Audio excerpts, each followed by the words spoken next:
Assalamualaikum warahmatullahi wabarakatuh. Bismillahirrahmanirrahim. Rabbi zidni wa yassirli amri wahlul 'uqdatam min lisani yafqahu qawli, amma ba'du. Kepada yang terhormat Bapak Kepala SMP Negeri 1 Kedupring, Bapak Ibu Guru serta staf karyawan, dan kepada Ibu Kenny selaku JGP Angkatan 11 yang kami hormati. Puji syukur patut kita panjatkan kehadirat Allah Subhanahu wa Ta'ala, karena di pagi hari ini kita diberikan kesempatan untuk berkumpul di sini dalam rangka untuk pembahasan diseminasi implementasi budaya positif yang akan dilakukan oleh Ibu Kenny selaku calon CGP Angkatan 11 2024. Untuk acara hari ini, yang pertama nanti pembukaan, kemudian yang kedua pembacaan sambutan dari Bapak Kepala Sekolah, kemudian yang tiga langsung diseminasi yang akan dilakukan oleh Bu Kenny. Untuk mempersingkat waktu agar pelaksanaan kegiatan ini berjalan dengan lancar, mari kita buka acara ini dengan bacaan basmalah. Bismillahirrahmanirrahim. Terima kasih. Untuk acara selanjutnya yaitu langsung sambutan dari Bapak Kepala Sekolah kepada Bapak Tadi, kami silakan.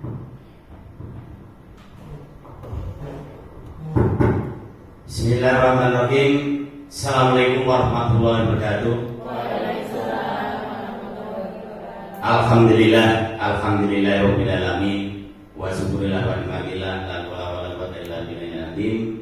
Yang saya hormati Bapak Ibu Dewan Guru serta staf tata usaha, yang saya hormati Ibu Kenny selaku CGP 11. Pertama-tama marilah kita mengucapkan puji syukur kehadirat Allah Subhanahu wa Ta'ala atas rahmat serta hidayahnya, sehingga siang hari ini kita dalam keadaan sehat walafiat. Yang kedua, sholawat serta salam semoga tercurahkan kepada junjungan kita Nabi Muhammad SAW. Bapak Ibu yang saya hormati, hari ini sebelum Bu Kenny memaparkan praktek baik di sekolah kaitannya untuk melengkapi administrasi guru penggerak angkatan 11 tahun 2024. Perlu saya sampaikan Bapak Ibu sekalian, jadi budaya positif di sekolah itu sudah dilakukan. Kenyataan yang sebenarnya sudah dilakukan luar biasa sejak pagi sampai jam 3 di sekolah. Apa yang dilakukan di sekolah? Ini kalau sekolah kita SMP Negeri 1 Kedupring, pagi begitu anak-anak datang di sekolah, dipapak Bapak Ibu guru di depan gerbang. Apa yang dilakukan? Salam takdim. Kenapa salam takdim dilakukan oleh sekolah? Supaya anak-anak lebih dekat dengan Bapak Ibu guru dan TU. Nah, kalau sudah dekat dengan Bapak Ibu guru dan TU, anak-anak ini insya Allah akan menunjukkan karakter baik. Ditunjukkan dengan apa? Salam takdim salim dengan Bapak Ibu guru sekalian. Assalamualaikum, waalaikumsalam, dan seterusnya. Nah, ini anak-anak dijemput cepat. Ini adalah luar biasa. Ada lagi yang dilakukan di sekolah. Salam takdim ini dilakukan pada saat nanti anak-anak begitu masuk kelas. Begitu masuk kelas, mestinya anak ini disambut oleh guru pengajar saat itu. Apa yang dilakukan? Salim, assalamualaikum, masuk kelas. Setelah itu anak nanti sedang masuk kelas berdoa, menyanyikan lagu Indonesia Raya. Jadi ini harus dilakukan oleh sekolah. Kenapa harus dilakukan? Mengenalkan anak-anak. Masuk lulus SMP Indonesia Raya apa? 2. Pancasila. Loh, ada anak-anak yang Pancasila nggak apa? Anggota DPR nggak apa? Ada Pancasila. Nah, ini dilakukan praktek baik di sekolah. Nah, ini harus kita lakukan. Baru diteruskan ke literasi numerasi. Ini di sekolah kita akan dilakukan atau sudah dilakukan. Nah, itu salah satunya Bapak sekalian. Dua kegiatan lagi real ini nyata. Apa yang dilakukan lagi? Sholat duha di sekolah awal digilir. Hari ini kelas 7A, besok 8B dan seterusnya. Hari ini spiritualnya luar biasa. Sudah masih ada lagi pembiasan yang dilakukan di sekolah, praktek baik. Apa yang dilakukan? Ada kegiatan tahfidz. Itu juga praktek baik Bapak Ibu untuk anak-anak supaya ya hafal daripada Al-Quran. Minimal target saya kalau di sini adalah anak-anak nanti setelah lulus di masyarakat disuruh jadi imam sholat tarawih paling tidak bisa, sehingga tidak terus puluhan jadi tidak seperti itu. Nah, itu harapannya dari sekolah. Nah, masuk puluh terus. Nah, ini salah satunya. Sehingga luar biasa perlu saya sampaikan di SMP Negeri 1 Dumpling luar biasa. Saya memiliki guru tahfidz yang ahli di sana ada 6. Di samping Bapak Ibu guru yang mengajar di kelas. Nah, P3K yang baru harus menyesuaikan apa yang dilakukan di sana. Panjenengan harus mendampingi juga anak-anak, sehingga anak-anak nanti setelah lulus sebagai pertanggungjawaban sekolah, di samping punya ijazah secara akademik, maka anak-anak punya sertifikat tahfidz. Itu keharusan tanggung jawab sekolah. Sehingga setiap tahun pada saat nanti kelulusan, anak-anak juga sudah tahfidz. Tidak berhenti di situ, praktek baik lagi sholat zuhur, asar. Sehingga Bapak Ibu guru semua harus mendampingi, ini juga praktek baik. Kenyataan real di lapangan. Oleh karena itu Bapak Ibu guru sekalian tidak boleh habis ngajar selesai pulang, tidak seperti itu. Harapannya apa? Setelah selesai jam, ya kalau kita pulang jam 3 ya tunggu sampai jam 3, terus tidak datang awal terus pulang, tidak seperti itu. Nah, untuk pegawai enggak, coba kamu lihat Bapak Ibu dipesan jam 3 baru pulang. Orang mari ngajar mulai jamnya ada kosong, tidak seperti itu. Nggak boleh Bapak Ibu sekalian. Nah, itu bagian dari praktek baik panjenengan di kinerja di sekolah. Karena kinerja dari panjenengan saya ambil dari awal sampai akhir. Tidak setuju tidak ada nilainya panjenengan. Betul, ini saya sampaikan betul karena saya juga dianggap seperti itu. Dari pengawas kalau tidak maksimal Pak tadi nilainya kurang. Nah, panjenengan kalau nilainya tidak B, jenengan 8 tahun tidak naik pangkat. Aku dan ini saya sampaikan praktek baik. Nah, seorang ya, ini satu harus bekerja keras. Bekerja keras. Artinya gini, kerja tidak semata-mata karena ada teman, tidak karena ada pimpinan. Maksimal. Kalau sudah maksimal ikhlas, wis segala sesuatu kalau kita kerjakan dengan ikhlas, endingnya luar biasa. Nyambut gawe ikhlas setengah-setengah, pas bayaran pisang TPP kamu metu atau gajinya terlambat. Nah, ini ada rasa tidak ikhlas, tapi yang jauh tinggi. Bapak Ibu sekalian, ikhlas. Panjenengan kalau sudah ikhlas sebagai pendidik, ya harus 100%. Karena sakit gigi ringan saja nggak masuk, saya nggak bisa masuk karena sakit. Nah, usahakan yang maksimal. Nah, ikhlasnya kurang. Kalau sudah ikhlas, dapat ridho dari Allah Subhanahu Wa Taala, insya Allah rezeki yang kita terima nanti pun akan berkah. Ini Bapak Ibu sekalian. Nah, ini bagian dari ikhlas. Nanti budaya muslim selanjutnya yang akan disampaikan oleh bukan macam-macam. Ikuti saja. Berikutnya Bapak Ibu sekalian, seorang guru harus memiliki cita-cita. Jangan harus memiliki cita-cita. Ojo ngajar tidak memiliki cita-cita, apalagi tidak mempunyai perangkat, nggak pernah membaca materi. Akhirnya apa yang disampaikan? Emosi dari rumah disampaikan ke anak, biar anak rumah punya masalah dengan siapa dan seterusnya, bawa ke sekolah, hancur nanti. Nah, ini Bapak sekalian, cita-cita panjenengan bagaimana mengantarkan anak didik kita sukses. Nah, kalau sudah anak didik kita nanti sukses, luar biasa. Kita suatu saat nanti ketemu di jalan, ya anak-anak akan saling dengan kita. Tapi rata-rata Bapak sekalian, anak-anak yang tahu kita itu justru anak-anak yang nakal.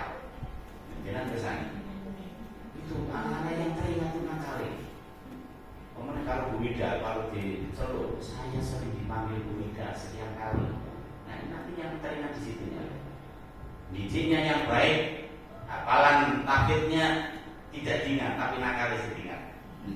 Nah ini Bapak Ibu sekalian, monggo Bapak Ibu sekalian yang saat ini belum masuk CGP, mohon kalau ada peluang ikut semua.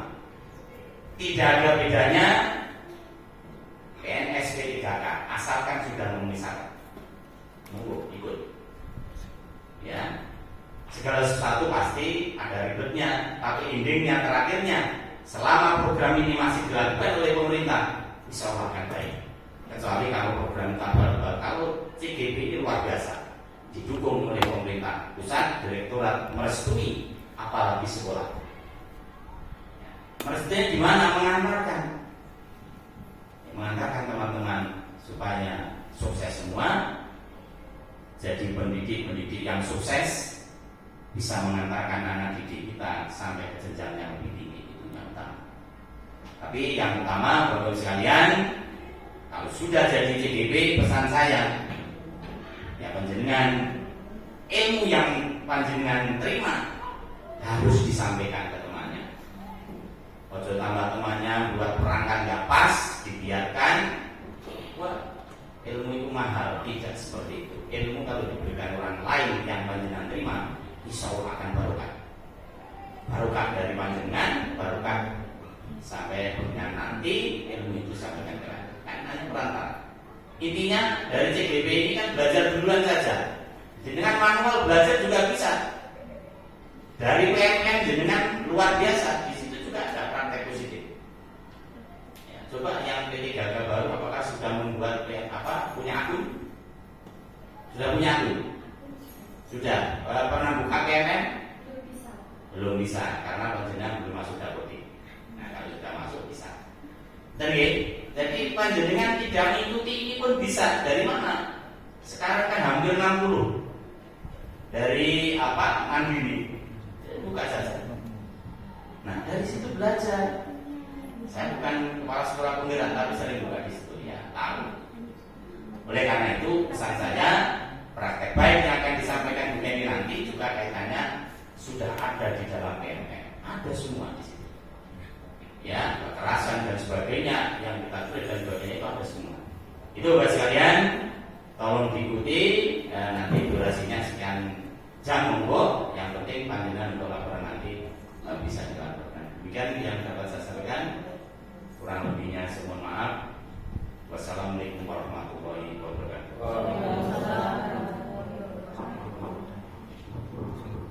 Terima kasih beberapa arahan dan sambutan dari Bapak Kepala Sekolah, Bapak Ibu Guru.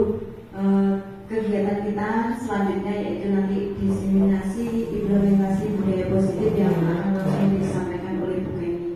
Ini sebagai bentuk awal kegiatan kita kali ini dalam rangka kita juga menggerakkan Bapak Ibu Guru sehingga kita semua punya satu visi yang sama. Sama-sama ingin memajukan sekolah kita, paling tidak menjadikan sekolah kita menjadi lebih baik seperti itu.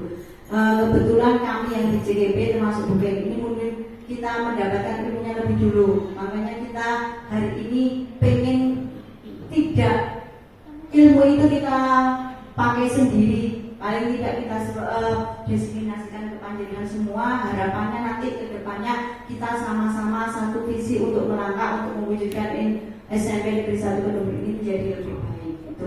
Langsung saja untuk waktu kami serahkan ke Bu Kenny. Monggo Bu Kenny.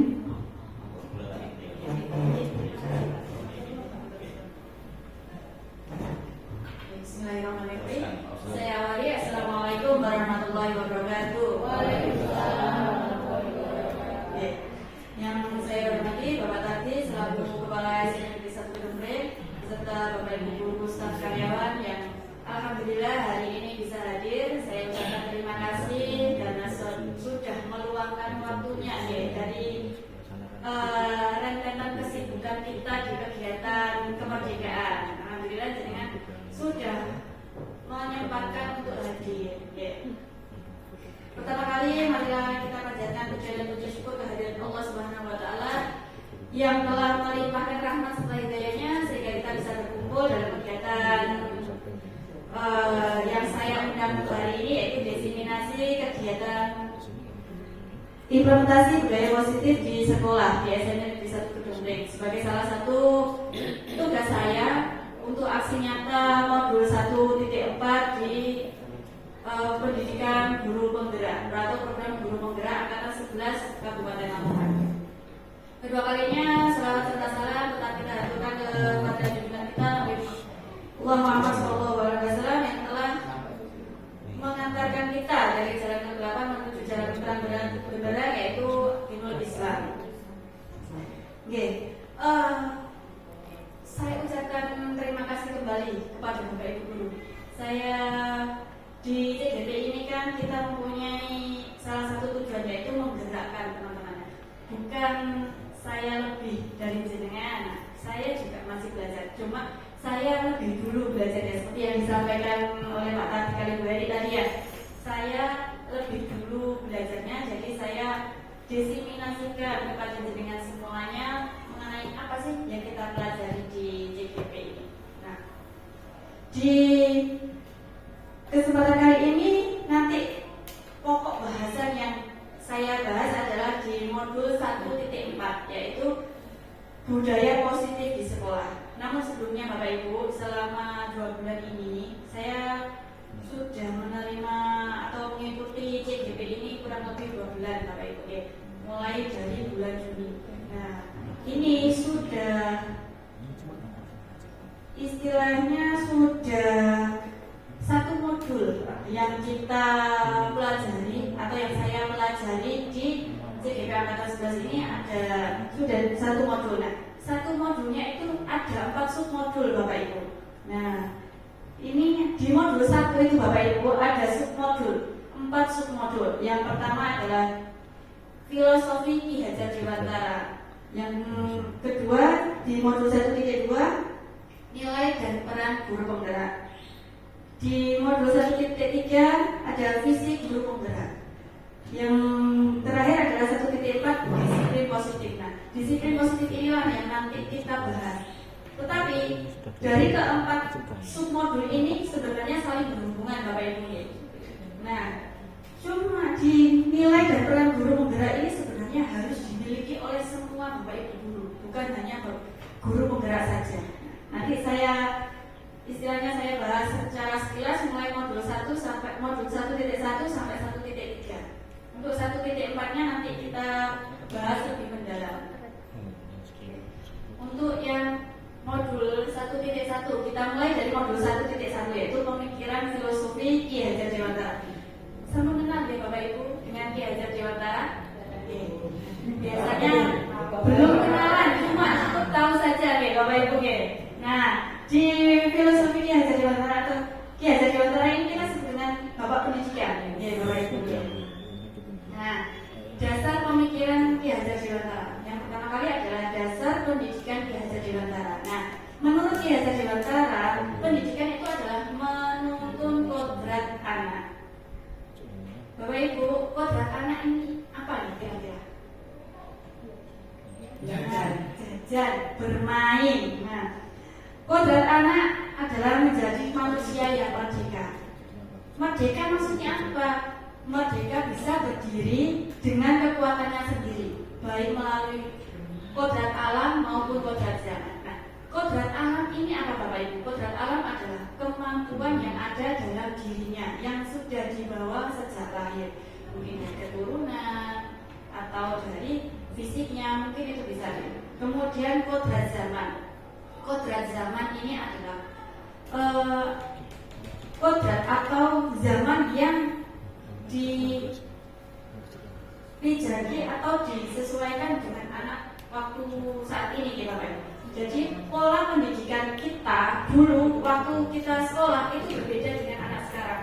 Kan ada gen milenial, ya kan? Nah, yang sekarang terbaru di anak didik kita adalah Gen Z namanya Bapak Ibu. Nah, itu Gen Z sudah tidak asing lagi ya.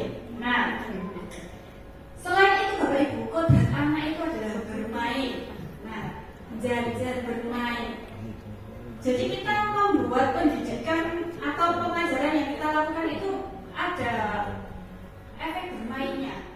Nah, jadi tidak terlalu tegang. Sama seperti saat ini Bapak Ibu nggih. Mumpun tegang-tegang, kita santai mawon nggih. Kemudian pendidikan itu berhamba pada anak atau berpusat pada anak. Maksud berhamba itu seperti ini Bapak Ibu. Biasanya jenengan kalau guyonan kita berhamba, musuh muridnya disembah. Lah ngoten nggih. Nah, berhamba itu bukan seperti itu Bapak Ibu. Maksud dari berhamba adalah kita memberikan layanan, kita melayani sesuai dengan kebutuhan anak. Kemudian anak bukan tabula rasa atau bukan kertas kosong. Yang kita tahu biasanya kita yakini adalah anak itu adalah kita ibaratkan selembar kertas kosong di Bapak Ibu. Kemudian kita yang melukisnya. Di filosofi pendidikan Gajah Dewantara ini menggambarkan anak itu bukan kertas kosong, sudah ada coret-coretannya. Tinggal kita menebalkan sisi positif atau kodrat alam yang ada dalam dirinya. Yang positif kita tebalkan, yang sekiranya itu negatif atau buruk kita hapus atau kita kurangi pelan-pelan. Butuh proses Bapak Ibu. Kemudian, nah, pendidikan tempat bersemayamnya benih-benih kehidupan. Nah, Bapak Ibu, di sini nanti kita bahas filosofi Ki Hajar Dewantara ini menggambarkan murid itu adalah sebuah benih-benih, sedangkan kita ini adalah petani atau tukang kebun yang merawat dari anak-anak tersebut. Kemudian pendidikan menumbuhkan budi pekerti. Jadi Bapak Ibu, pendidikan itu tidak hanya transfer pengetahuan saja. Ada budi pekerti, ada nilai yang harus kita tampilkan, harus kita wujudkan dalam dunia pendidikan. Yang kedua, nah ini tujuan pendidikan menurut Ki Hajar Dewantara. Nah, menurut Ki Hajar Dewantara, tujuan pendidikan adalah menuntut segala kodrat yang ada pada anak-anak agar mereka dapat mencapai keselamatan dan kebahagiaan yang setinggi-tingginya, baik sebagai manusia maupun sebagai anggota masyarakat. Jadi anak bisa tumbuh, baik itu di masyarakat, baik itu untuk dirinya sendiri. Nah, perlu diingat Bapak Ibu, pendidikan itu hanya dapat menuntun tumbuh atau hidupnya kekuatan yang ada pada kodrat anak. Jadi kita menuntun, memperbaiki prosesnya, bukan dasar yang ada di anak tersebut. Kita tidak bisa menghapus karakter seseorang Bapak Ibu. Cuma kita bisa mengarahkan, oh ini karakter ini baik, harus ditumbuhkan. Oh ini kurang baik, harus diminimalisir atau dihilangkan. Nah, kemudian ini KHD itu mengibaratkan peran mendidik sebagai seorang petani atau tukang kebun. Anak-anak ini diibaratkan sebagai biji tumbuhan yang disemai. Kalau kita sebagai petani atau pendidik, misal tumbuh bijinya itu, bibitnya kita sudah pilih yang bagus, sudah punya bibit yang bagus. Nah, tugas kita adalah merawatnya Bapak Ibu. Kita menyingkirkan rumput, hama-hama, nah, jadi itu lingkungan. Kemudian tugas kita sebagai pamong, pembimbingnya. Di sini Bapak Ibu, kita tidak bisa merubah bibit seseorang. Misal, kita tanamnya jagung, tumbuhnya apa Bapak Ibu? Padi. Produk ini ya, nilai bahan di sini ya. Nah, pada dasarnya Bapak Ibu, kita menanam jagung, pasti akan tumbuhnya jagung. Nah, tinggal itu jagungnya berisi atau enggak, seperti itu. Nah, kita tidak bisa memasak jagung itu untuk menjadi padi. Nah, kan sudah beda bibit Bapak Ibu.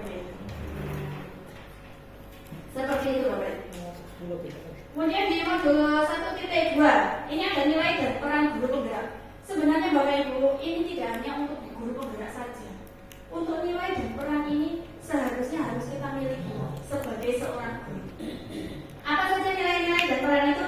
Mari kita bahas sekilas saja. Nah, nilai guru penggerak ini adalah berpihak pada murid. Nah, menjadikan murid sebagai subjek pembelajaran. Dulu kan kita pokoknya murid itu ikut saya sebagai guru. Nah, sekarang tidak bisa Bapak Ibu. Kita juga harus menyesuaikan dengan murid kita sebagai Genzi. Ya, Gen yang pernah penuh dengan kenarsisan kita ikut. Nah, seperti itu Gen. Kemudian mandiri. Mandiri maksudnya mandiri ini kita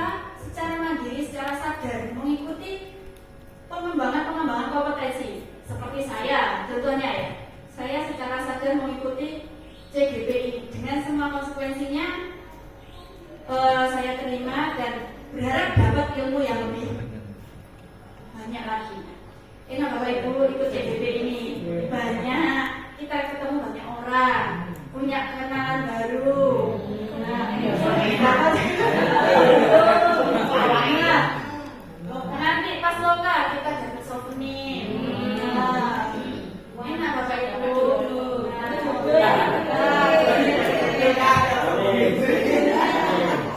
Kemudian ada kolaboratif. Kolaboratif ini bekerja sama Bapak Ibu. Kita sebagai Bapak Ibu guru ini kita berkolaborasi. Tidak ada persaingan Bapak Ibu. Kita berkolaborasi untuk mewujudkan pendidikan yang baik di sekolah kita. Kemudian inovatif. Kita perlu inovatif ya Bapak Ibu guru. Kita terbuka dengan ilmu baru. Kita bisa membuat media-media pembelajaran baru. Nah seperti itu ya Bapak Ibu. Kemudian reflektif. Reflektif kita terbuka.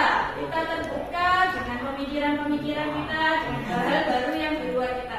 Kemudian kita bisa merefleksikan proses pembelajaran yang kita lakukan Bapak Ibu dengan anak-anak. Apa yang kurang, apa yang harus diperbaiki. Nah, itu kembali lagi murid-murid dan murid sesuai dengan keinginan murid. Kemudian peran guru penggerak. Yang pertama adalah menjadi pemimpin pembelajaran. Pasti Bapak Ibu kita sebagai pemimpin pembelajaran di sekolah kita membuat programnya, kita mengarahkan anak-anak, nah, seperti itu. Kemudian menjadi coach bagi rekan guru. Coach ini apa Bapak Ibu? Pelatih. Nah, kita sebagai pelatih bukan hanya guru penggerak saja Bu. Mungkin saya sebagai CDP, saya bisa belajar ke jenengan atau yang baru-baru dari kakak baru mungkin kurang pengalamannya bisa belajar ke yang lebih senior atau yang lebih senior bisa belajar ke yang baru mengenai apa mungkin lebih memahami untuk dengan bensinnya tadi ya digitalnya mungkin mumpuni. Kita saling belajar bersama nanti kolaborasinya. Kemudian mendorong kolaborasi. Sebenarnya Bapak Ibu kita bisa untuk mendorong kolaborasi saling bekerja sama. Dengan apa? Dengan kita ada MGMP sekolah, MGMP kabupaten. Kita aktif di sana. Kemudian yang BK MGPK. Nah, nanti kita bisa aktif di sana. Kemudian mewujudkan kepemimpinan murid. Jadi kita membimbing murid Bapak Ibu. Kita membimbing murid untuk menjadi pemimpin yang luar biasa. Kan kita tidak tahu ke depannya itu seperti apa. Ke depannya itu seperti apa. Masa depan murid kita itu seperti apa. Nah, kan sudah banyak murid-murid kita sekolah SMP dan satu berbagai yang sukses di Bapak Ibu. Kemudian menggerakkan komunitas praktisi. Nah, komunitas praktisi ini seperti yang saya sampaikan tadi di Bapak Ibu, ada MPS. Jadi musyawarah guru mata pelajaran yang di sekolah kita sesuai matanya. Nah, itu kita bisa menggerakkan, mengumpulkan orang. Yang susah itu sebenarnya itu Bapak Ibu mengumpulkan karena apa kita harus menyamakan persepsi. Nah, tadi Bu Eri juga seperti itu. Yang susah itu memang menggerakkan. Kalau bergerak sendiri itu ya kita bisa. Nah, kan kita harus menyamakan waktu juga. Nah, seperti itu. Kemudian di modul 1.3 Bapak Ibu. Nah, kita sebagai guru ini pastinya kan pengen mewujudkan anak yang berkarakter. Karakter yang seperti apa? Karakter seperti profil pelajar Pancasila. Untuk mewujudkan itu Bapak Ibu kita harus punya visi. Sebagai guru kita harus punya visi, kita harus punya cita-cita, kita harus punya mimpi. Apa itu mimpi kita? Visi saya sendiri adalah mewujudkan generasi berakhlak mulia, cerdas berkarakter dan mandiri. Ya, saya lebih fokus di mandiri. Kalau kita bisa mengarahkan anak untuk mandiri, dia bisa bertanggung jawab kepada dirinya sendiri. Dia bisa berpikir baik buruknya untuk dirinya sendiri. Itu tugas saya mungkin di BK juga pasti harus mengarahkan seperti itu. Ya, Bapak Ibu. Nah, dalam mewujudkan profil pelajar Pancasila yang diharapkan maka seorang guru harus mempunyai visi yang kuat. Nah, untuk menciptakan visi yang kuat kita bisa menggunakan suatu pendekatan Bapak Ibu guru. Namanya pendekatan inquiry apresiasi atau IE yang kita sebut IE. Nah, yaitu pendekatan manajemen perubahan perubahan yang kolaboratif dan berbasis kekuatan. Nah, dengan menggunakan pendekatan IE ini Bapak Ibu, seorang guru akan mampu memahami bahwa setiap anak mempunyai keunikan dan keistimewaan sendiri. Nah, tugas kita adalah untuk mengembangkan, menuntun perkembangannya bakat, potensi, dan karakter baik dari anak tersebut. Nah, melalui visi yang berpihak pada murid ini Bapak Ibu, pendekatan inquiry apresiasi bagja, guru mampu mewujudkan profil pelajar Pancasila. Nah, dari pendekatan IE ini Bapak Ibu, kita ada langkah-langkahnya. Kita sebut dengan tahapan bagja. Nah, asik nih Bapak Ibu. Bagja, apa sih bagja ini? Nah, bagja itu tahapannya, itu singkatan Bapak Ibu. Bagja ini dimulai dengan buat pertanyaan. Apa sih kekuatan yang akan kita munculkan? Nah, kemudian A-nya ambil pelajaran. Kita mencari referensi dari sumber-sumber yang sudah pernah melaksanakan itu. Kemudian G, gali mimpi. Kita bermimpi Bapak Ibu. Kita mimpi. Nanti kalau visi kita ini terwujud, bagaimana ya? Apa yang terjadi dengan anak didik kita atau murid kita? Seperti itu. Kemudian jabarkan rencana. Kita menjabarkan rencana ke depannya itu seperti apa? Bagaimana kita melaksanakan itu? Siapa yang terlibat? Kemudian atur eksekusi. Nah, setelah tahapan-tahapan itu terpenuhi, kita mengatur strategi eksekusinya untuk mewujudkan visi tersebut. Ya, Bapak Ibu. Nah, itu di sekilas yang bisa saya sampaikan di modul 1.1 sampai 1.3. Gongnya ini Bapak Ibu, kita masuk di modul 1.2. Nah, budaya positif. Nah, gongnya. Budaya positif. Apa itu Bapak Ibu? Budaya positif. Seperti tadi yang sudah disampaikan oleh Bapak tadi selaku kepala sekolah, bahwa sebenarnya di sekolah sudah muncul budaya-budaya atau kebiasaan-kebiasaan baik di sekolah nih. Mulai pagi kita sudah menyambut kedatangan siswa. Apa yang kita yakini dari menyambut kedatangan siswa itu tersebut? Nah, saling menghargai, saling menghormati. Nah, kemudian ada sholat duha, sholat zuhur hingga sholat asarnya. Itu menumbuhkan keyakinan disiplin untuk wujud sebagai perwujudan nilai religius. Nah, seperti itu Bapak Ibu. Kok sepertinya lemes ya Bapak Ibu? Nah, ngerti kan? Nah, sebelum saya lanjut sedikit, saya mengajak jenengan untuk bergerak. Nah, ada hubungannya Bapak Ibu dengan apa yang akan saya sampaikan nanti. Coba kita berpasangan dua-dua gitu. Coba kita berpasangan dua-dua, monggo. Nah, monggo berdiri.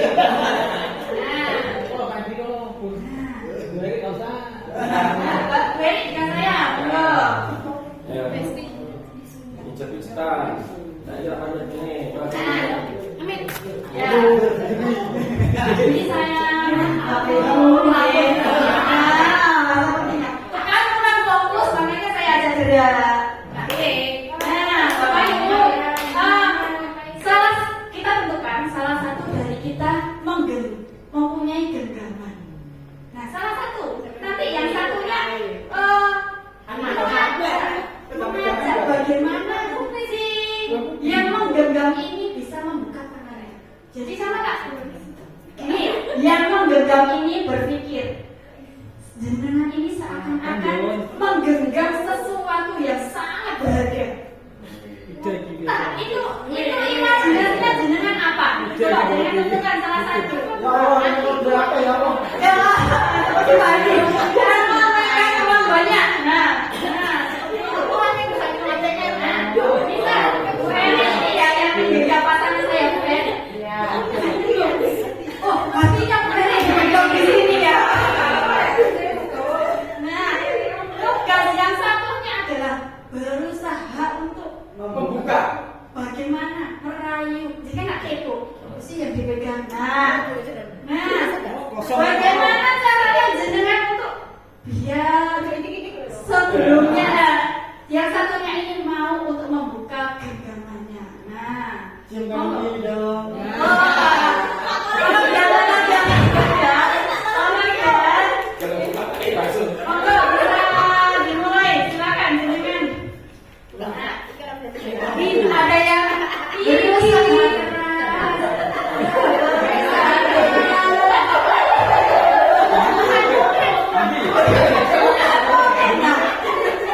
Ada yang gini ya, ada yang dirayu. Kira-kira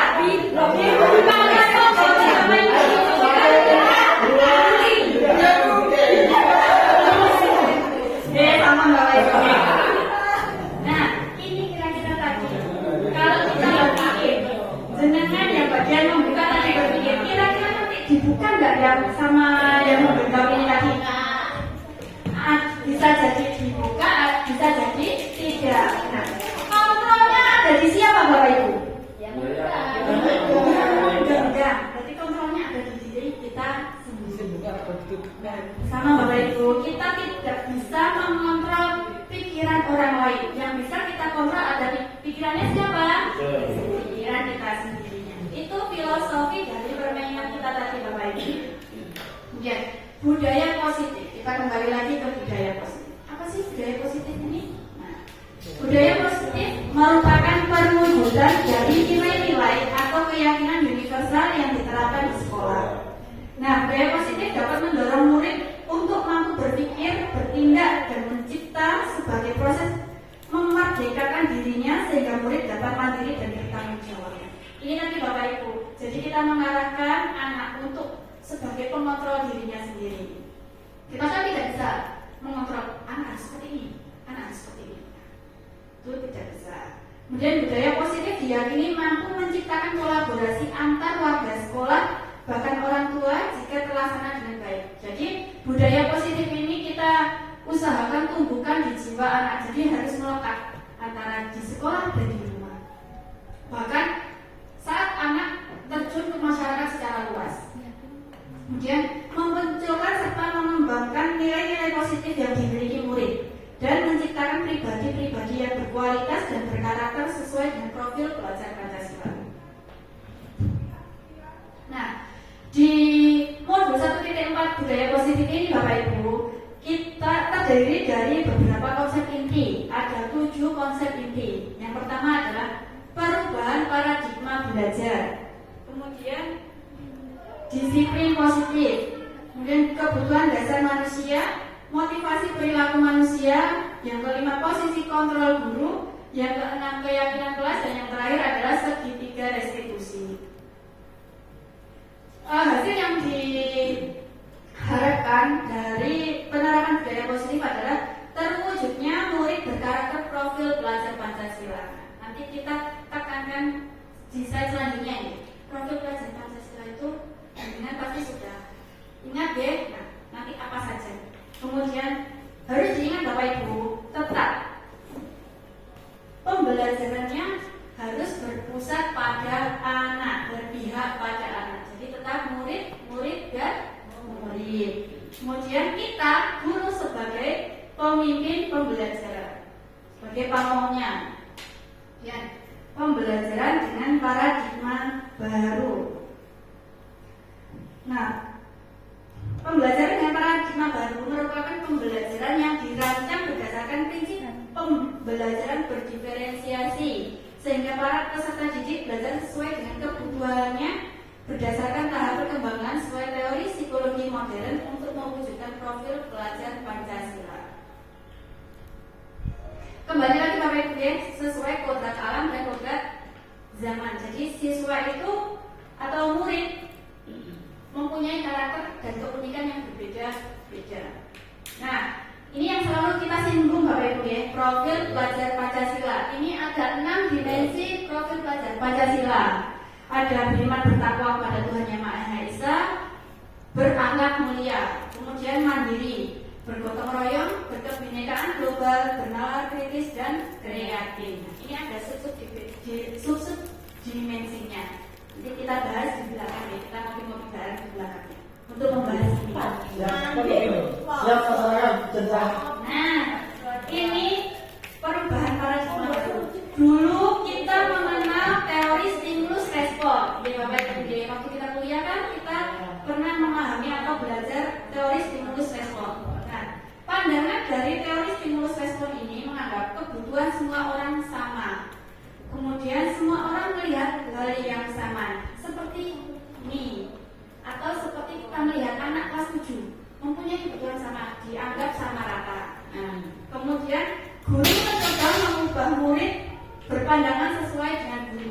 Pokoknya murid itu ikut guru. Nah, di stimulus respon ini. Kemudian perilaku buruk murid dianggap sebagai kesalahan. Jadi siswa jika melakukan kesalahan langsung dijudge, pokoknya salah.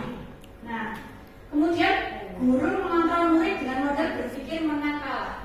Gurunya menang, muridnya kalah. Nah, itu di stimulus respon. Nah, kita rubah Bapak Ibu dari stimulus respon, kita rubah ke teori kontrol yang tadi kita praktekkan nih Bapak Ibu, yang harus mengontrol dirinya atau mengontrol sesuatu itu siapa? Diri kita sendiri. Nah, di sini kita menganggap kebutuhan semua orang ini tidak sama. Siswa mempunyai keunikan masing-masing, bahkan masing-masing, potensi masing-masing, dan pastinya berbeda antara satu dengan yang lainnya. Kemudian semua orang mempunyai gambaran yang berbeda. Jadi kita melihat kelas 7 ini tidak sama. Semuanya harus belajar mengenai adaptasi. Mungkin dia sudah adaptasi, kedepannya ada yang berbeda. Ada yang masih belum menguasai adaptasi dengan baik untuk dirinya. Nah, kemudian guru berusaha memahami pandangan murid. Di sini Bapak Ibu, guru harus memahami pendapat-pendapat yang disampaikan oleh murid. Jadi kita bisa menangkap apa sih yang diinginkan oleh siswa tersebut, oleh murid tersebut. Dan perilaku buruk murid memiliki tujuan. Kita harus mencari tahu Bapak Ibu ya. Kenapa sih murid ini melakukan kesalahan? Nah, itu harus kita cari tahu. Pasti ada tujuannya. Kenapa anak bersikap seperti itu? Contohnya, kenapa anak terlambat? Kan pasti banyak faktor. Mulai dari bangunnya kesiangan, atau mungkin ban sepedanya bocor, atau sepedanya rusak. Kita harus tahu. Mungkin kita di BK juga sudah berusaha seperti itu nggih Bapak Ibu nggih. Kemudian guru tidak bisa mengontrol dengan pikiran menang-menang. Pokoknya aku sih menang. Nah, itu tidak bisa. Jadi kita harus tahu penyebab-penyebabnya itu apa. Nah, itu paradigma baru. Nah, disiplin positif. Bapak Ibu jenengan kalau mendengarkan kata disiplin, apa yang terlintas dalam pemikiran jenengan? Harus sesuai dengan aturan. Harus sesuai dengan aturan. Kalau enggak itu bakal dihukum.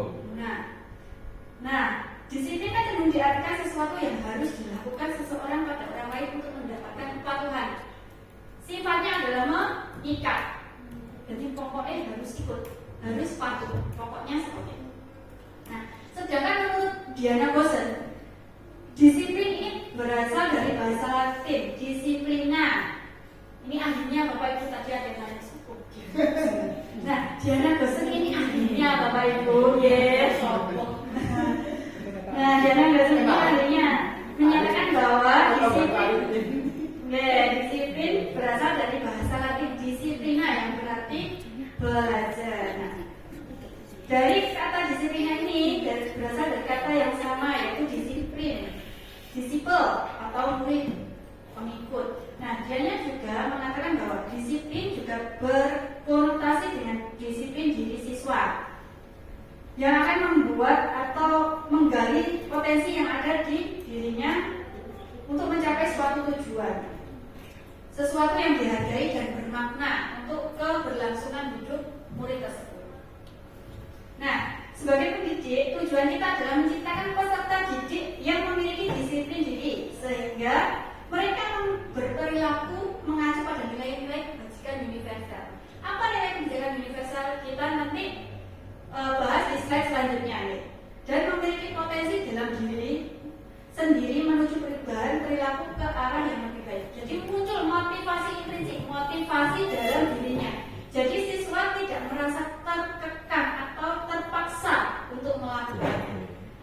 tapi siswa dengan kerelaan hati untuk melakukannya karena punya motivasi, punya kesadaran penuh dalam dirinya. Nah, di sini Bapak Ibu, kita kita harus memahami kebutuhan dasar manusia. Kebutuhan dasar manusia ini adalah seluruh tindakan manusia itu mempunyai tujuan, Bapak Ibu. Kita berperilaku kan mempunyai tujuan. Jenengan dari rumah ke sekolah mempunyai tujuan kan, Dek? Nah, mengajar seperti itu. Harus apa tadi kelasnya Pak? Tadi kelas sekolah kita harus mengajar secara ikhlas. Harus ikhlas sama seperti mendidik murid-murid kita juga harus ikhlas, Bapak Ibu. Kemudian semua yang kita lakukan adalah usaha terbaik kita untuk mendapatkan apa yang kita inginkan. Ketika kita mendapatkan apa yang kita inginkan, sebetulnya kita sedang memenuhi satu atau lebih dari kebutuhan dasar kita sebagai manusia. Apa saja kebutuhan dasar kita sebagai manusia? Ini ada 5 kebutuhan dasar manusia, Bapak Ibu. Yang menurut William Glasser, ini ahli lagi Bapak Ibu. William Glasser. Daripada nanti tanya sepupuku. Nah, William Glasser ini Bapak Ibu, ini ahlinya untuk kebutuhan dasar manusia, untuk membahas kebutuhan dasar manusia. Ada 5 kebutuhan dasar manusia, Bapak Ibu.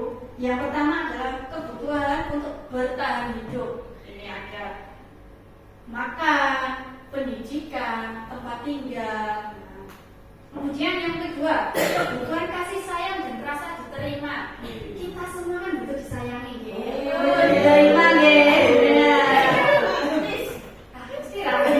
Kalau kita membahas kasih sayang dan cinta itu tidak akan selesai hanya di satu hari ini. Nah, kemudian kebutuhan penguasaan, dan pengakuan. Ini yang Bapak Ibu, kita mempunyai kebutuhan untuk diakui. Kemampuan kita harus diakui. Jadi kan kalau diremehkan orang tidak nonton. Nah, sama seperti siswa kita. Kemudian kebutuhan untuk kebebasan. Jenengan pernah kalau waktu mengajar, ada siswa yang keluar dari kelasnya. Nah, sering sekali.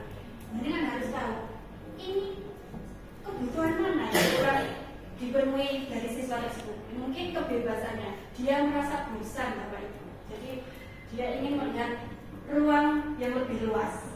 Nah, kemudian kebutuhan kesenangan. Kita kan mempunyai kesenangan, apalagi siswa kita. Nah, kita kesenangan kita, contohnya kita kalau melakukan kegiatan kita jepret. Untuk kita biasanya kan ngomongin pencitraan. Kita senang di situ. Nah, sama seperti anak juga kesenangan. Kesenangan anak ini apa? Jiwanya adalah bermain. Biarkan mereka bermain. Jika mereka merasa bosan, kita harus memfasilitasi dengan belajar sambil bermain. Nah, ketika seorang murid melakukan sesuatu perbuatan yang bertentangan dengan nilai kebajikan atau melanggar peraturan, ini menandakan Bapak Ibu kalau ada salah satu kebutuhan yang gagal dipenuhi dari anak tersebut. Contohnya kalau anak itu sudah bergerak lebih luas. Nah, seperti itu berarti apa? Dia ingin dilihat, ingin diakui.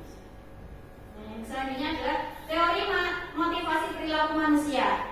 Ada teori motivasi perilaku manusia, Bapak Ibu. Yang pertama untuk menghindari ketidaknyamanan atau hukuman.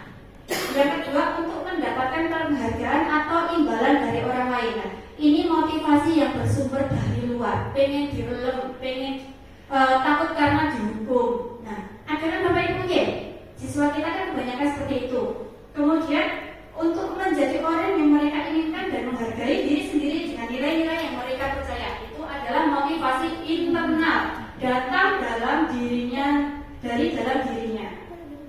Kemudian motivasi internal inilah yang akan mengarahkan anak untuk bersikap sesuai disiplin positif yang kita inginkan.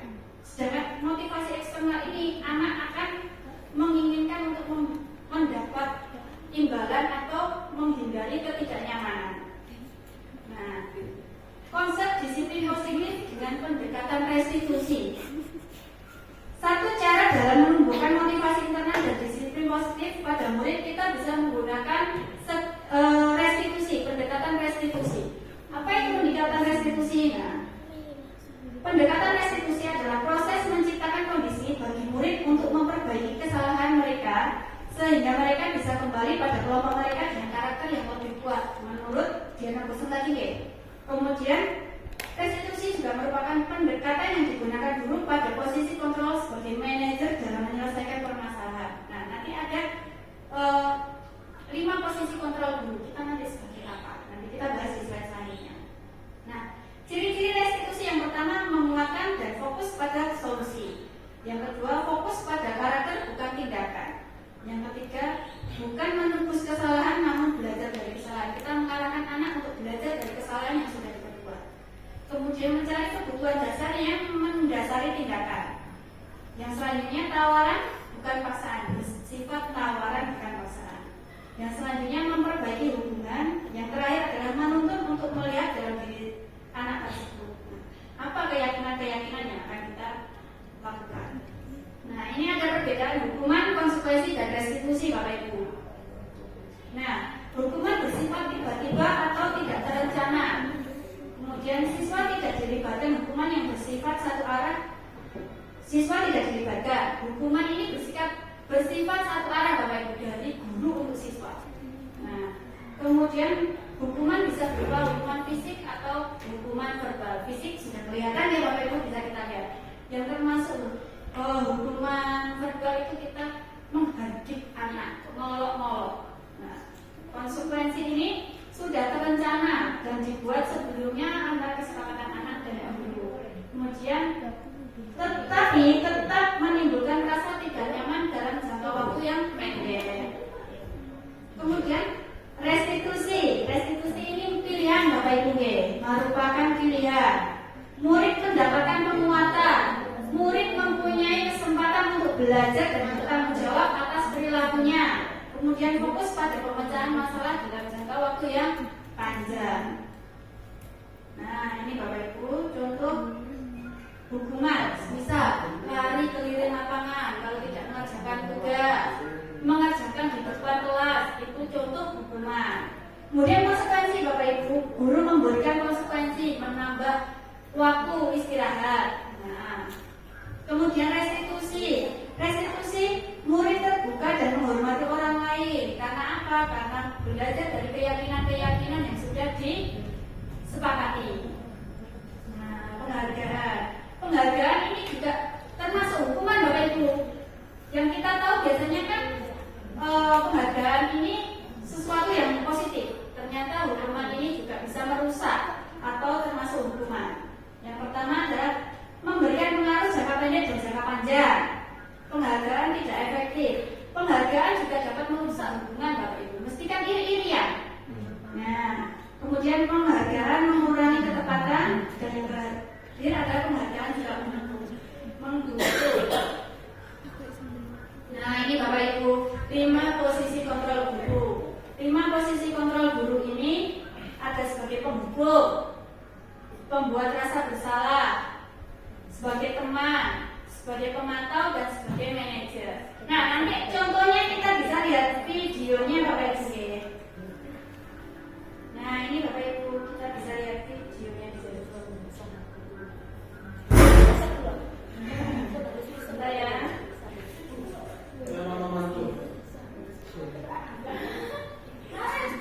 Nah, ini bisa disimak videonya dulu Bapak Ibu. Yang pertama sebagai pembuku.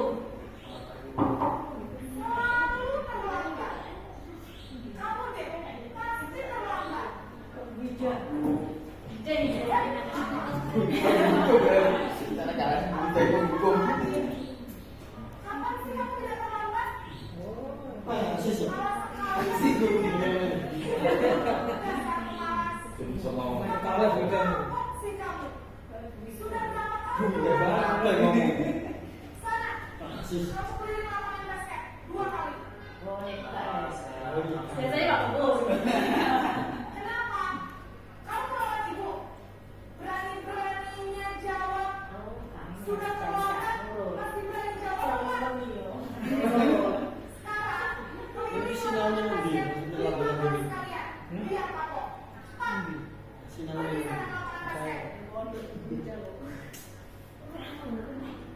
Ini sebagai posisi pembuat merasa bersalah, Bapak Ibu. Kita cermati dialognya. Oh, jadi gue bisa meneo ya sih. Bapak aja tuh. Mungkin pasti bicara.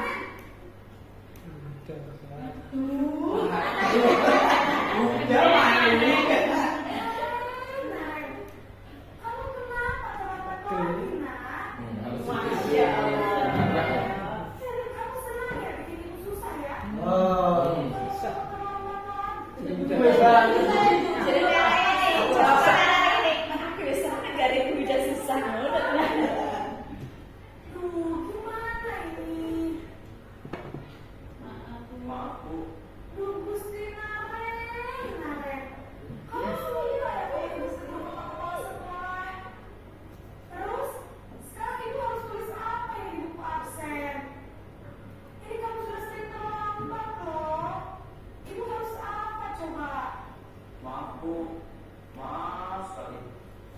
Ya sudah, lain kali jangan bikin ibu susah lagi ya nak ya. Ibu tidak akan apa-apa lagi kalau kamu begini terus. Bisa jantungan. Pas kak, sangat cepat pas. Pak Arifin Ibu, jelas ini rambut udah lewat. Yang letak. Ibu Pak Arifin Ibu. Proses itu berbicara salah, berbicara dengan nada tenang. Nah, ini ada posisi teman, Bapak Ibu. Astagfirullahaladzim. Terus ya, biasanya siapa ini yang Terus saya cari telat ya. Besok telat lagi. sahabat. Atau kan kita sebagai Oh, sahabat teman. ternyata matanya sahabat ya. Sahabat Ibu. Sudah jam berapa ini nak? Terlambat lagi ya sayang. Biasa yang ini. Sampai Ini ini. udah. Kalau sebagai teman ini posisinya kita kayak biasanya bidang, dikudang kalau saya bidang. Kamu tuh pakai waktu berjam. Kok terlambat sih? Iya Bu, saya memang sama kamu tadi. Jadi biar usaha kencang, tetap biar kencang Bu. Bisa lebih kencang sana. Nanti lagi lebih kencang lagi ya. Kencang. Biar gak terlambat lagi. Kencang, lebih kencang. Bisa Bu. Soalnya kencang kan ya. Ya sudah sekarang sekolah. Ibu beresin urusan mereka. Kamu ini ada saja. Berarti kan ini Apa? berikan kesempatan. Iya, tapi Lihatlah. ya nggak apa-apa. Contoh mana? Bangke, kepengin kok bangke semangat. Untuk dikonek mana kalau nah.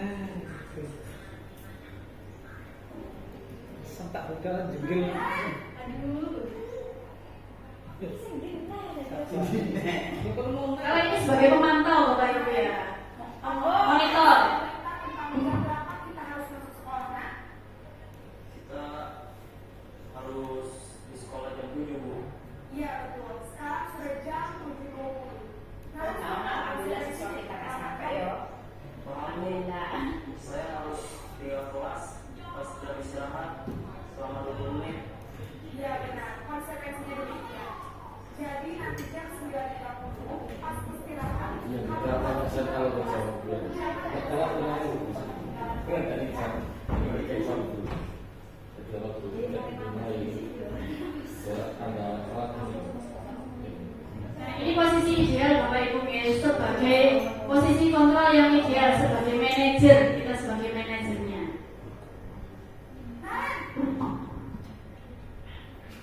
Wah, Ini bolak-balik sedih ya. semua syuting yang tadi tetap kabel, tetap kabel. Iya, sekolah masuknya jam 7. Ini yang paling sabar siapa biasanya? Pak Arifin. Baiklah, menurut kamu keyakinan sekolah yang mana yang yakin? Yang paling jahat siapa? Sendiri. Orang lainnya kita Bu. Jadi, apakah kalian yakin prinsip saling menghormati? Ciri khasnya di manajer ini menanyakan keyakinan yang diinginkan atau dijalani. Bagaimana kamu akan perbaiki masalah keterlambatan ini? Kemudian menanyakan solusi yang akan dirasakan oleh anak itu dari anak sendiri.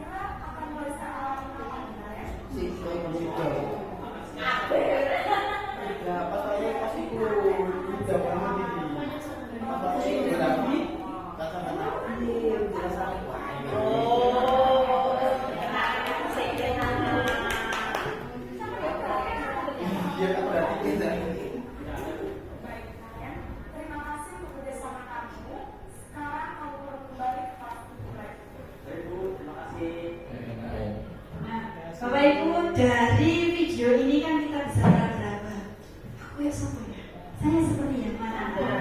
Campur masih. Kita Kita biasanya di BK itu kita sudah menerapkan di posisi manajer, tetapi masih kurang sempurna, masih tercampur sebagai pendukung, sebagai pemantau. Kadang itu juga sebagai teman, Bapak Ibu.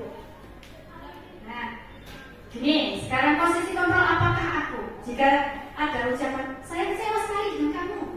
Sebagai apa kita Bapak-Ibu? Pendukung. Kita membuat rasa bersalah. Nah, yang selanjutnya, kamu tidak pernah benar melakukannya. Sekarang kritik lakukan 3 kali. Pembuku. Nah, kira-kira bagaimanakah kamu akan memperbaiki masalah ini? Manajer. Nah, sepertinya sudah sangat memahami untuk 5 posisi kontrol ini. Yang terakhir adalah keyakinan kelas. Ini yang keenam, masih nanti sedikit restitusi. Ya, keyakinan kelas. Sebenarnya Bapak Ibu, kita sudah mulai untuk membuat keyakinan kelas kan ya. Nah, kita sudah karena ada CGP atau guru penggerak yang sebelumnya, jadi kita mulai menata untuk membuat keyakinan kelas ini ya Bapak Ibu. Nah, apa itu keyakinan kelas? Keyakinan kelas merupakan kesepakatan kelas yang diyakini bersama guru dan murid dengan harapan dapat meningkatkan kedisiplinan murid. Jadi anak bekerja sama membuat kesepakatan antara guru dan siswa untuk menumbuhkan nilai-nilai kesepakatan yang harus kita yakini. Kemudian, nah, ini kebajikan universal itu ada keadilan, keselamatan, tanggung jawab, kejujuran, rasa syukur, berprinsip, integritas. Ada juga nilai kebajikan sebagai kasih sayang, rajin, berkomitmen, percaya diri, kesabaran, dan keamanan. Nah, prosedur pembuatan keyakinan itu kita memberikan kesempatan kepada murid untuk menumbuhkan keyakinan peraturan-peraturan yang perlu disepakati. Kemudian kita mencatat. Selanjutnya menyusun keyakinan itu harus melalui kalimat yang positif Bapak Ibu. Biasanya kita kalau melarang anak itu kan semakin dilakukan. Makanya harus menggunakan kalimat positif. Kemudian memberikan kesempatan kepada siswa untuk berpendapat. Kemudian meninjau kembali kesepakatan. Pun kata-kata Bapak Ibu membuat kesepakatan cukup 3-7 agar mudah diingat. Nah, setelah terbentuk kesepakatan atau keyakinan harus ditandatangani Bapak Ibu guru serta siswa dalam satu kelas. Jadi semuanya tahu dan sepakat. Nah, ini contohnya Bapak Ibu kesepakatan yang sudah saya buat kemarin. Nah, saya membuat 6 keyakinan kelas di kelas 7A. Contohnya menghormati. Semua siswa harus saling menghormati satu sama lain. Kemudian harus berpartisipasi aktif jika ada kegiatan kelompok. Nah, ini yang terakhir Bapak Ibu ya, yang terakhir ini segitiga restitusi. Nah, apa itu segitiga restitusi? Segitiga restitusi adalah suatu proses dialog. Anak itu diajak dialog, diajak berkomunikasi yang dilakukan oleh guru atau orang tua agar dapat menghasilkan murid yang mandiri dan bertanggung jawab. Nah, jadi anak itu tidak dihajar Bapak Ibu. Jadi kita diajak berdiskusi, kita ajak untuk mencari solusi bersama. Nah, nanti ada contohnya Bapak Ibu. Pun bosan-bosan melihat saya di sini dan di video ini ya nanti ya. Nah, segitiga restitusi ini ada 3 tahapan Bapak Ibu. Yang pertama adalah menstabilkan identitas, meredam emosinya dulu, jadi biar stabil, jadi emosinya biar turun. Kemudian yang kedua, validasi tindakan yang salah. Kita mengarahkan anak untuk menyadari kesalahannya. Nah, seperti itu. Menceritakan kesalahannya. Kemudian yang ketiga, menanyakan keyakinan. Keyakinan apa yang dilanggar? Kemudian solusinya seperti apa? Nah, seperti itu Bapak Ibu. Nah, ini sekilas menstabilkan identitas kita mengakui kesalahan. Setiap orang itu kan mampu atau biasa melakukan kesalahan. Nah, kemudian validasi tindakan yang salah, menanyakan alasan-alasan mengapa anak tersebut melakukan kesalahan. Kemudian yang ketiga, menanyakan keyakinan kelas, nilai-nilai yang diyakini. Nah, ini Bapak Ibu, contoh pelaksanaan segitiga restitusi yang sudah saya lakukan kemarin ya Bapak Ibu. Nah, yang pertama adalah ini saya merestitusi Saka yang keluar dari kelas. Ini kemarin sudah pernah saya konseling, tetapi karena ada permintaan seperti ini, jadi saya buat skenario lagi. Ini skenario Bapak. Keluarannya kemasannya apa?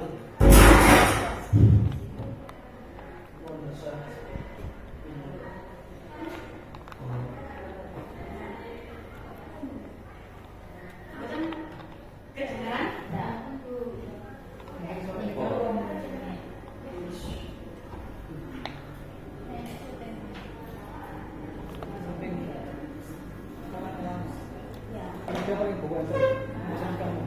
Ini saya menanyakan alasan Saka, Bapak Ibu. Menanyakan Saka, kenapa Saka keluar dari kelas? Nah, ternyata dia keluar dari kelas karena jajan, kemudian bertemu dengan temannya, akhirnya main dulu.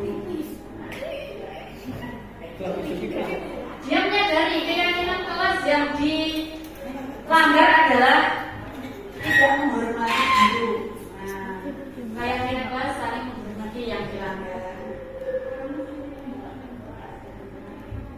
Suara saya kecil, tidak enak. Kemudian yang terakhir menanyakan solusinya. Jadi dia bersedia untuk tidak melakukan.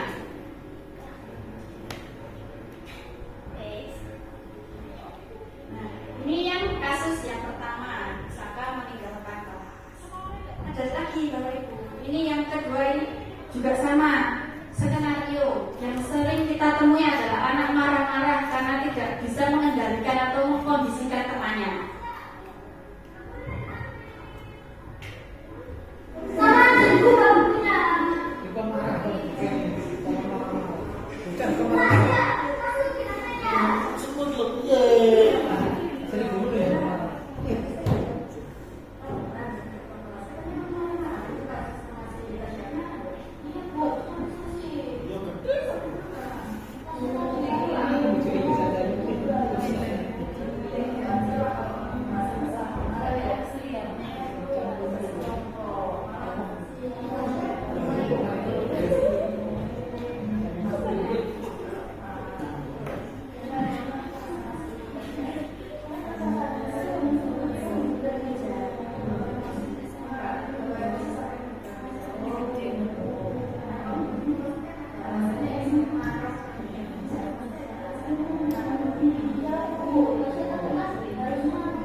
menjadi budaya di sekolah kita.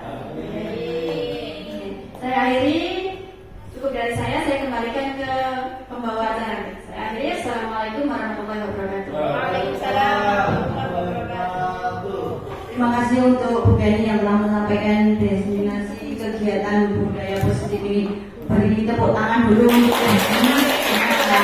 semangatnya yang begitu luar biasa untuk menyampaikan kegiatan ini. Harapannya dari kegiatan ini paling tidak kita itu tadi menjadikan semua yang sudah disampaikan ini menjadi budaya positif di sekolah kita. Nah, kita sama-sama tergerak, bergerak, dan menggerakkan. Nah, itu salamnya guru penggerak seperti itu. Nah, jadi nanti teman-teman yang di sini mohon untuk paling tidak kita satu misi untuk mewujudkan sekolah kita yang menjadi sekolah yang lebih baik. Untuk diseminasi selanjutnya, ini masih ada satu diseminasi juga yang akan disampaikan.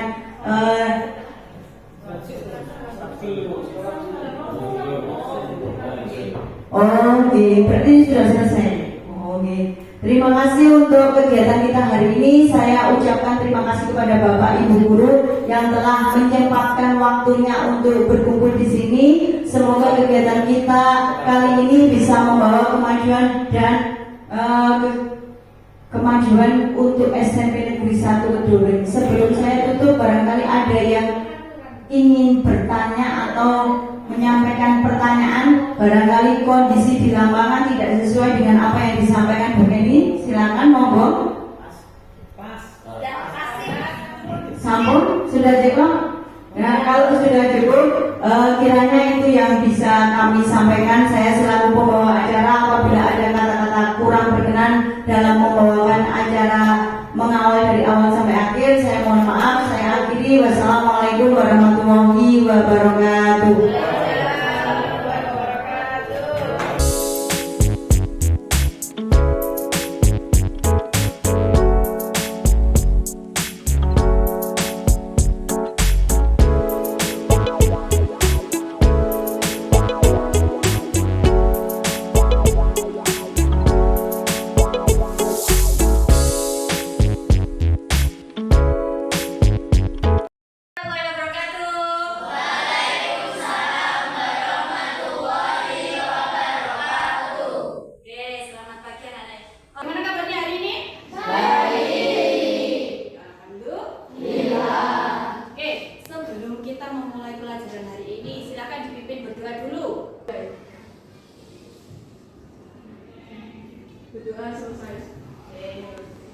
Semoga apa yang kita pelajari hari ini bisa bermanfaat untuk kedepannya, nggih. Artinya kok masih lulus sekali ya. Nah, biar kita tidak terlalu tegang untuk hari ini, kita ice breaking dulu ya. Namanya tepuk wow, gitu ya. Nah, nanti diikuti tepuk 1, 2, 3, tepuk wow. W O W. Wow. Oke, teman-teman. Untuk hari ini, sebelum kita memulai, buat kesepakatan kelas dulu. Tahu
tidak boleh datang terlambat. Tidak boleh saling mengolok-olok. Oke, tidak boleh saling mengolok-olok. Ada lagi? Tidak boleh menggunakan HP saat jam pelajaran. Oke, tidak boleh menggunakan HP saat pelajaran jika tidak dibutuhkan. Ada lagi? Menggunakan pakaian yang rapi. Oke, menggunakan pakaian yang rapi. Oke, sebenarnya kalian sudah tahu apa itu peraturan-peraturan yang ada. Cuma belum ditulis dan belum disepakati. Nah, setelah ini saya bagikan, ini namanya sticky note ya. Saya bagikan sticky note. Kita buat peraturan-peraturan. Silakan dibagikan ke temannya. Nanti kalau sudah kita tempel di sini ya. Nanti saya pandu caranya untuk membuat kesepakatan kelas. Sementara kita pindah di perpustakaan dulu ya, karena ruangan kita kan masih dipakai untuk persiapan lomba ya. Nanti kalau sudah silakan ditempel di sini. Ini kan belajar seperti apa ya? Seperti itu ya.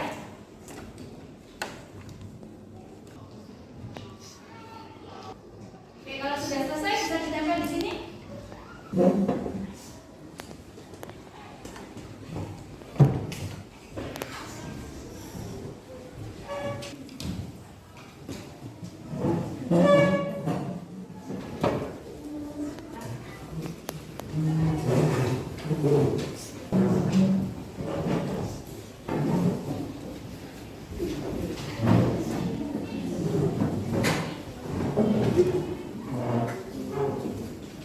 Sudah semua ya. Coba kita baca satu persatu, nanti kita kelompokkan mana yang sama, gitu ya.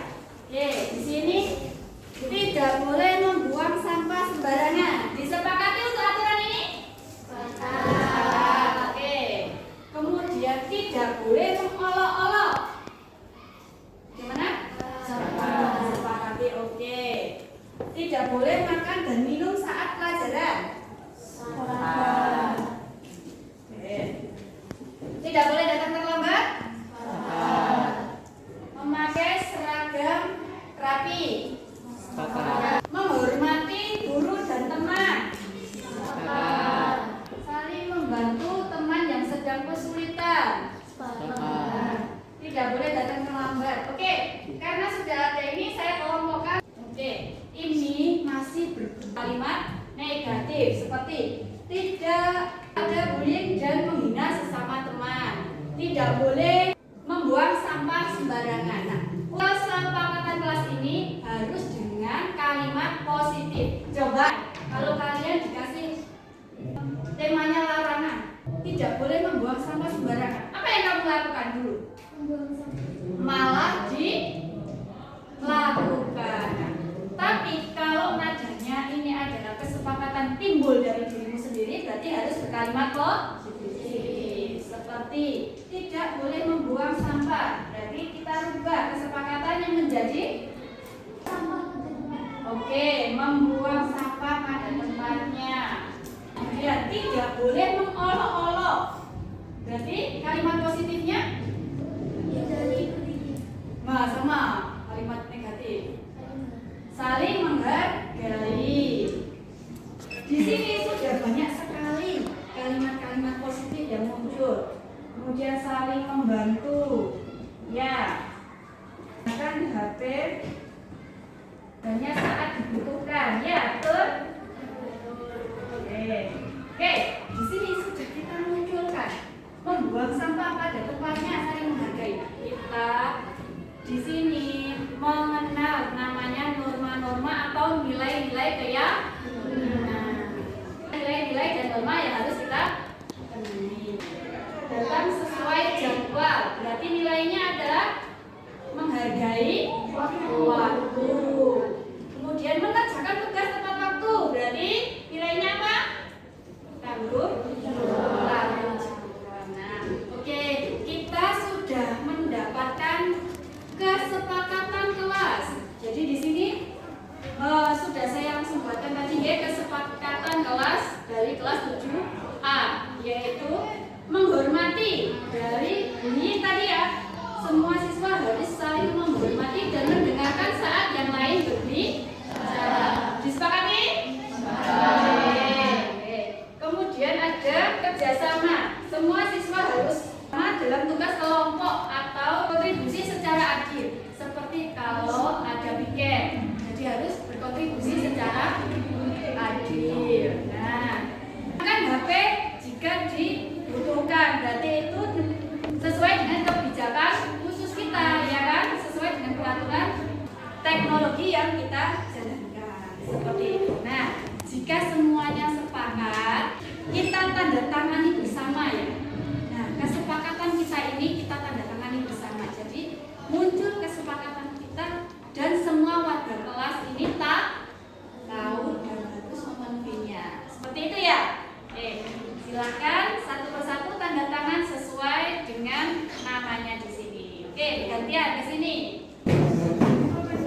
ya, berarti kita menyepakati peraturan yang sudah kita yakini nanti ditempel di kelasnya kami.